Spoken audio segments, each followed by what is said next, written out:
las buenas tardes y atentamente escucharte sobre lo que es un hecho para mí significativo, ¿verdad? No solamente por la presencia de Luis Ignacio Lula da Silva, ahora ya como presidente electo, sino con las consecuencias que puede tener la política de la región. Un gusto como siempre. Una alegría y bueno, yo creo que fue una linda oportunidad que pudiéramos poder hablar hoy con los datos sobre la mesa y con esta realidad, ¿no? Y todo este tema de Brasil, que poco como ustedes lo conocen, pero Brasil es una cosa increíble en el mundo, ¿no? Es decir, el respeto, la fuerza que tiene Brasil, y sobre todo la que estuvo a nivel de Naciones Unidas, por ejemplo, ¿no? Son países desequilibrantes, socialmente desequilibrantes, porque además tienen, como ustedes conocen bien, estados como San Pablo, por ejemplo, que pueden ser un país del primer mundo fácilmente, ¿no? Es decir, es un país increíble y yo rescato mucho el concepto de que Brasil, que tiene la diversidad más grande que puede uno pensar, yo no creo que haya país más diverso en culturas, en sistemas, en lo económico, en lo social, en toda la diversidad que tiene, y las asimetrías, algunas tan dolorosas. Sin embargo, se mueve como una identidad nacional que es increíble cómo es considerada, ¿no? Y algunos apuntes en relación a lo que está pasando por estas horas y lo que ha pasado ayer, que trato de ver un poco desde la perspectiva, ¿no? Un comentario que he hecho hace un rato también es que tiene que llamar mucho la atención, poderosamente la atención, ¿por qué fue tan rápido el reconocimiento de líderes mundiales al resultado de la elección, antes incluso de que Lula hablara, y antes de que se hubiera aceptado por nadie el hecho del resultado electoral, que no lo está, sino que, ¿qué explicación desde el punto de vista de la política internacional, que en el lenguaje de lo internacional puede darse al hecho de que el presidente de Estados Unidos, de Francia, en fin, la propia OEA, tantos los organismos y los países más importantes del mundo reconocieran y saludaran a Lula como presidente con una diferencia de votos que no era cuantitativamente es enorme, pues son casi 2 millones, pero porcentualmente tan bajo. Y en una de esas es razonable pensar que eso tiene que ver con ayudar a bloquear cualquier intento de desvío o de varío institucional en relación a Bolsonaro con una elección perdida en estas condiciones. Yo creo que ha sido una muy fuerte referencia el hecho de esta rapidez, el reconocimiento de los principales líderes de los países principales, para darle justamente un espacio mayor a la consolidación del resultado y estrechar al mínimo el espacio de cualquier devaneo sobre un desconocimiento o una impugnación que sería realmente dramática para Brasil en las condiciones de radicalización que pudiera llevar a una cosa de este. Así que, primero este apunte, que capaz que no es el habitual, pero que es interesante para ir uno ensayando con los amigos, con los oyentes, la forma de leer los mensajes implícitos de la política internacional que siempre son tan complejos y con tantos vericuetos. Ese mensaje ha sido muy importante a mi juicio y abre mucho camino de certeza hacia adelante. Pero el otro tema absolutamente importante es qué significa el hecho de que Lula sea presidente de Brasil en el mundo de hoy. Lula es un polo de atracción, y uno dice polo de atracción cuando hay 100 periodistas y hay uno hablando en una esquina y otro en la otra esquina y van 95 por un lado y 5 para el otro, ¿no? Bueno, Lula es de los que llevan 95 de los 100. Es un hombre absolutamente escuchado, respetado, y con un decir que siempre genera expectativas. Y por lo tanto, es para América Latina, para América del Sur, imprescindible tener este tipo de voceros que son los que nos marcan presencia en el mundo, en un momento en que en realidad estamos en un periodo de reorganización, de comienzo de una nueva etapa de organización del mundo, en lo económico, en lo político, en fin. No tenemos muy claro qué etapa estamos viviendo, pero sí es claro que hay un cambio de paradigma muy importante. Y bueno, tener a Lula como presidente de Brasil es para toda América, y yo diría que para el propio hemisferio, muy importante, porque nos genera un polo de interpretación y de expresión de la realidad latinoamericana que es sumamente importante. El otro tema, estoy haciendo un balance muy rápido y tú me interrumpes, así me dices si quieres otro punto, pero otro tema que me parece muy importante es que no se produzcan confusiones, porque lo que se ha producido hoy, en estas horas, es la especie de consolidación en América del Sur de gobiernos que no necesariamente tienen, que sí tienen una visión progresista, humanista, que definiremos, pero que no necesariamente tienen coincidencias de modelos políticos. Es decir, si hoy es verdad que hay una nueva ola enorme de corriente progresista en toda América del Sur, está claro que no es otra como fue hace años atrás, cuando realmente era una marea que tenía una visión ideológica bastante homogénea. Hoy yo creo que lo que hay es una gran división entre la concepción del crecimiento económico como objetivo, para luego ver cómo derraman la gente ese crecimiento, y la concepción contraria, para simplificar, que lleva en paralelo el crecimiento con la distribución, cuyo principal mensaje es cómo están los salarios y las jubilaciones respecto de la inflación. Dime qué estás haciendo y te diré ideológicamente qué eres, si tienes la posibilidad de hacer otra cosa. Y en ese sentido hay una América muy orientada hacia la necesidad humana, hacia el Estado benefactor, llamarlo de algún modo, que no quiere decir un Estado que esté acaparando roles para la actividad privada o quitándoselos, o ideas trasnochadas de otras épocas, sino que estamos ante una concepción que hace de las necesidades humanas un tema vital, que ya debiéramos haberlo aprendido mucho más después de vivir el desastre de las vacunas o la vergüenza, porque en realidad tengo un amigo brasilero importante y me decía, ¿te das cuenta que la campaña de Lula es dar de comer 3 veces al día a los brasileños en el siglo XXI? Es algo que duele, que uno no puede creer en un país de ese poder, y que bueno, que uno de los pilares de una campaña tenga que ser que la gente pueda comer todos los días, 3 veces por día. Es ya un hecho oprobioso para la propia condición humana que tengamos que estar reivindicando los mecanismos para ese derecho, que ya no es un derecho humano fundamental, es el derecho a tener vida, que es otra cosa, ¿no? Pero fundamentalmente creo que es muy importante esa instalación de Lula en ese escenario, en este Brasil que ahora tiene que proyectarse hacia el exterior. El otro Alberto, sí. Una cosa, porque no me quiero perder de lo que tú estás diciendo. A ver, Estados Unidos un día votó a Donald Trump.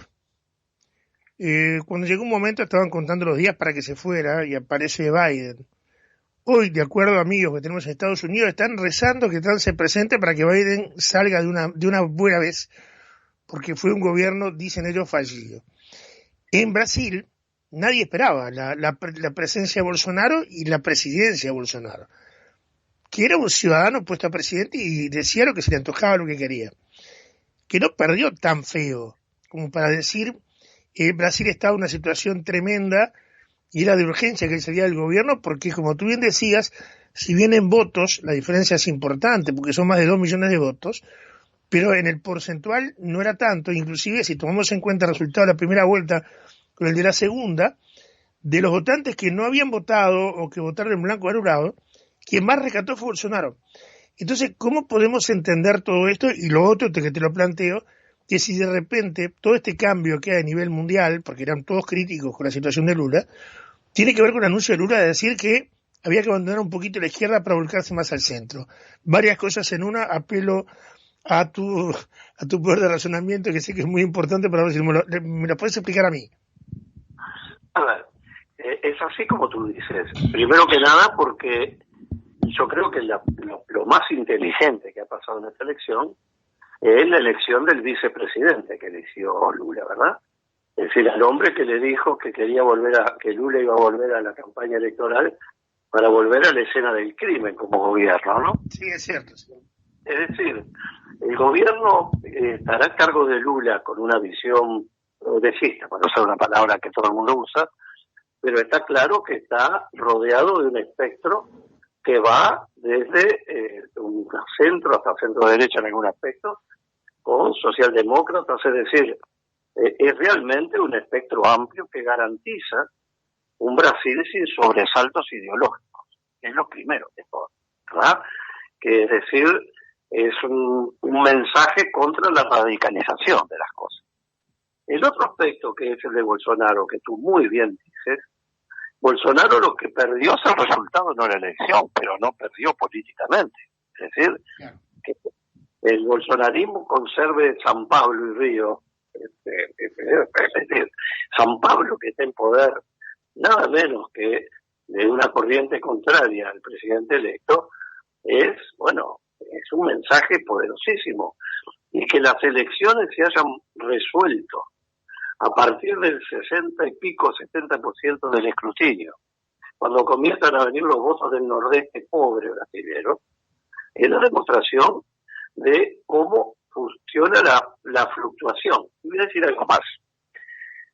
Y realmente, siendo que realmente la mitad de la población es con un poquito más fue la que le permitió el triunfo a Lula, y que casi la misma cantidad fue la que no quería que Lula fuera presidente, la importancia que existan estas válvulas de regulación de las tensiones, porque ese nordeste, si no tuviera una voz de expresión que resultó ser mayoritaria en millones de votos, pero aunque sea poco porcentaje, no hubiera podido ser canalizada por una visión de este tipo. El análisis primario que se da por las predicciones sociológicas de los votos es todo muy básico todavía. Están diciendo que, las clases más poderosas, pero también la clase media, alta y la media apoyó muy fuertemente a Bolsonaro en la expectativa de un crecimiento económico, ¿no? Y todo eso es lo que lleva a la inteligencia de un individuo con un talento político enorme como el de Lula, a crear un gobierno coaligado nada menos que un vicepresidente que fue su contendor y ideológicamente, no digo que esté en la antípoda, pero que nadie puede pensar que el vicepresidente va a ser un individuo que va a volcar esto hacia ninguna visión política radicalizada, ni nada que se le parezca. Es lo que tú decías. Yo creo que el triunfo de Lula es el triunfo del centro-izquierda, y hoy el mundo está esperando voces de esa naturaleza. Ya se cansó de los radicalismos, salvo radicalismos de derecha que en algunos países, como ha sucedido en Italia, están siendo voceros de mensajes muy duros que pueden terminar en cosas muy peligrosas. Pero concretamente en el caso de Brasil, yo creo que la apertura de este frente horizontal es la muestra de que Lula se dio cuenta de que sin esos apoyos ideológicos diferentes no era posible llegar a una ganancia electoral. Claro. Hoy que hace fecha, en definitiva, es pensar lo que pensó Tabaré Vázquez cuando crea un encuentro progresista, ¿verdad? Es decir, cómo amplió el espectro. Y hasta me permito decir lo que un Sanguinetti hizo cuando convoca a un Batalla para formar una fórmula, ¿verdad? Es decir, la habilidad de un político superlativo es encontrar cómo equilibra las alas para que el avión vuele y planee y no que sea un misil a ver a qué dirección puede ir, ¿no? Yo creo que eso que tú has dicho es fundamental.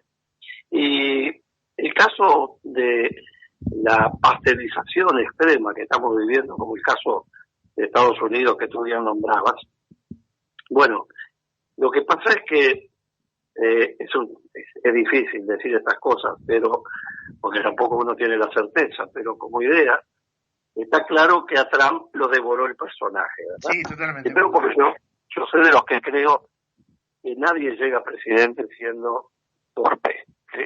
Y menos de un país de estos, ¿no? Por lo tanto, simplificar es muy grave. Pero quizás Trump fue devorado por su propio personaje. Y cosas que dijo, en realidad, quedaron desdibujadas por el personaje que tenía en otras cosas.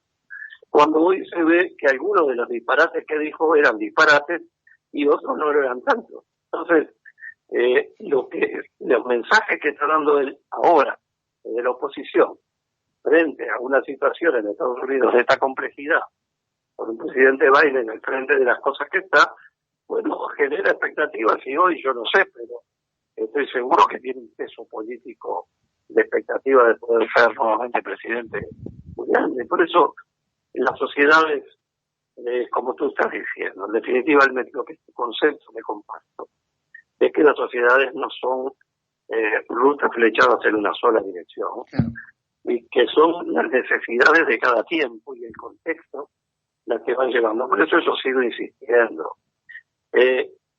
Las ideologías son esenciales, porque si no hay ideología, el camino no tiene punto de referencia.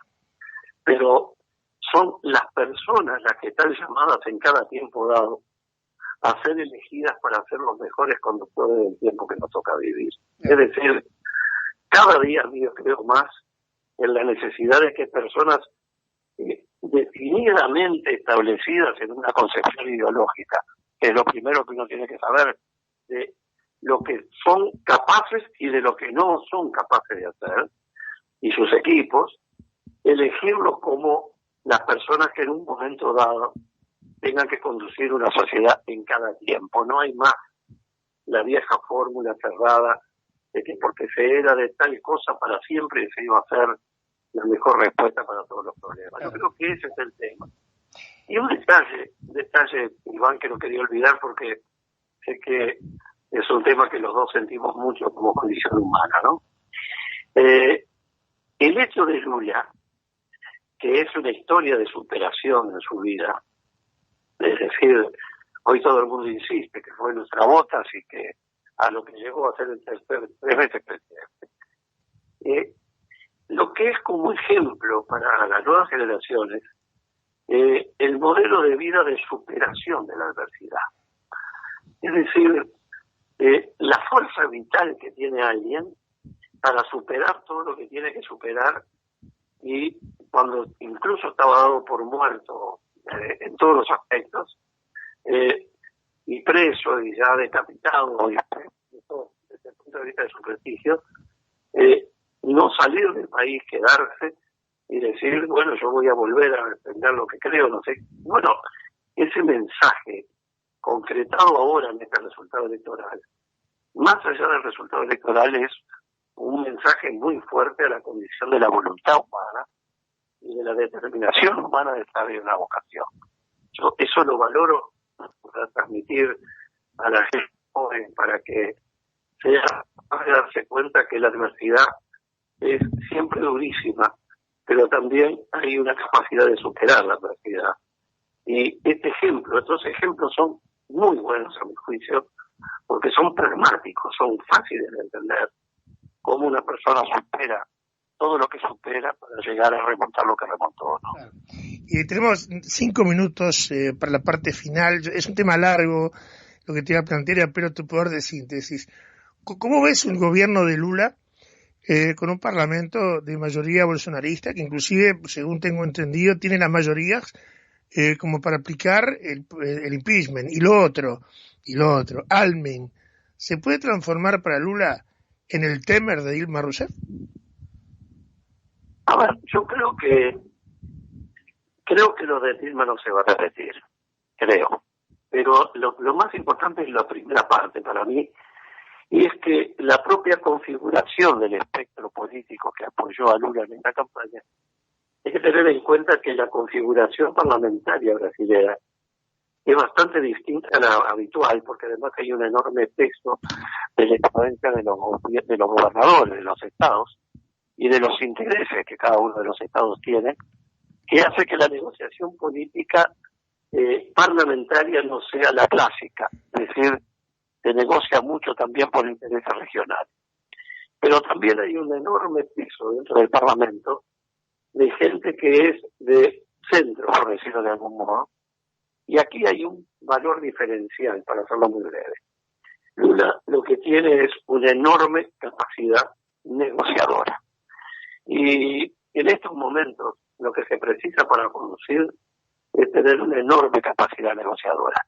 Y yo me estoy muy feliz porque esto que hablamos tanto contigo de la gobernabilidad y la gobernabilidad democrática, escuchar decir palabras como fraternidad, es decir, es vital la construcción de la gobernabilidad democrática, y Lula tiene la capacidad de poder negociar y de poder acordar. Pero sabe que no va a poder imponer medidas, porque ya es muy difícil imponer soluciones drásticas.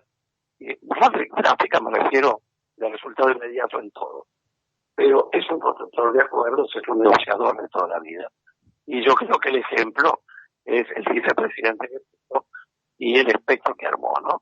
Yo tengo mucha confianza en eso, pero la realidad es muy compleja, uno no puede conocerla toda, pero sí estoy seguro que hay ejemplos que, bueno, seguro, uno tiene la esperanza razonable de que hayan cosas que no se repitan, porque el tropezar de vuelta con esas piedras sería penoso, porque además también las sociedades tienen límite para todas estas cosas. Creo que el mensaje más claro ha sido: pueden haber hecho todo lo que han hecho, pero que lo tengo de presidente de vuelta, ¿no? Lo que quiere decir que fueron unos desastres terribles, con el mismo operador que hizo todo el tema tanto con Dilma como con Lula, hoy como un congresista en el Parlamento brasileño. Por lo tanto, ahí está todo, es una caja de resonancia, y tengo mucha confianza en la capacidad de negociación y sobre todo en la esperanza que se den las respuestas que